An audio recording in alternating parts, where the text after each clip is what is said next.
Sampung pagkain na mabuti para sa atay. Ang atay ay isang mahalagang organ sa katawan na responsable sa ilang mga paggana, kabilang na ang pagtunaw sa ilang mga pagkaing kinain, pagsasala sa dugo na dumadaloy sa sikmura at bituka, at pagbabawas sa lason o masasamang epekto ng gamot at alak sa katawan. Subalit kung magpapabaya sa mga pagkaing kakainin at maging sa alak at mga gamot na iinumin, ang atay ay maaring manghina, masira at pumalya sa paggana.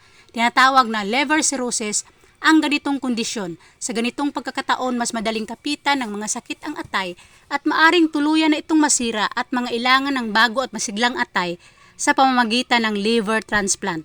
Upang maiwasan ang sitwasyong ito, kinakailangan ang pagiging maagap lalo na sa mga pagkaing kinakain.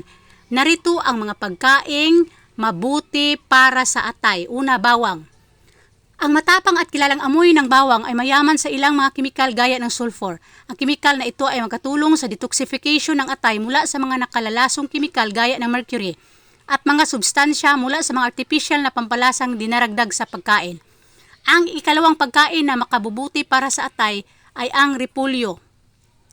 Ang gulay na repolyo at iba pang madahong gulay na kahalintulad dito tulad ng litsugas at broccoli ay mayaman din sa sulfur. Nakatutulong din ang mga ito sa paglilinis ng atay mula sa mga nakasasamang kemikal at substansya at pati na sa mga nakasisirang free radicals. Ang ikatlo ay ang mansanas. Ang mansanas na mayaman sa pectin ay nakatutulong naman sa paglilinis sa daluyan ng pagkain mula sa masasamang substansya at kemikal. Dahil dito, nababawasan ang trabahong ginagampanan ng atay at mas naiiwasan ang mabilis na pagkasira nito. Ang ikaapat ay ang cauliflower.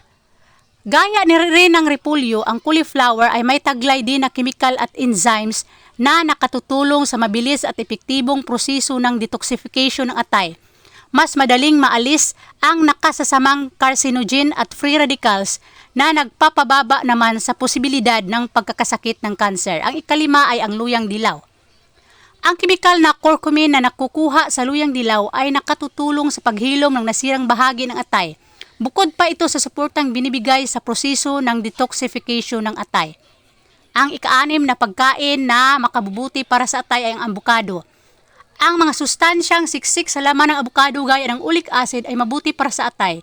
Ngunit bukod pa dito, sinasabing taglay din ng laman ng bunga ng avocado ang kemikal ng glutathione na mahalaga rin sa proseso ng detoxification ng atay. Ang ikapito ay ang tugi. Ang mga tugi pati na ang mga buto at mga mani ay mayaman sa mga mahalagang enzymes na aktibong tumutulong sa mas maayos na proseso ng paglilinis sa atay. Ang ikawalong pagkain na makabubuti para sa atay ay ang carrots.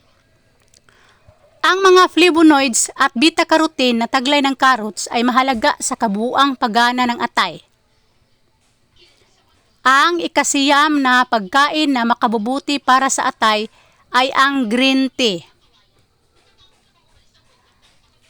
Ang inuming green tea ay mayaman sa mga sustansyang mahalaga sa maayos na paggana ng atay gaya ng substansyang catechins. Ang ikasampung pagkain na makabubuti para sa atay ay ang olive oil. Ang mga nakabubuting mantika mula sa mga halaman gaya ng olive oil, hemp oil at flaxseed oil ay nakatutulong din sa paglilinis ng atay. Maaring sumama sa mga langis na ito ang ilang nakalalasong kemikal at substansya na nasala ng atay. So iyon po ang 10 pagkain na makabubuti para sa atay. Thanks for watching!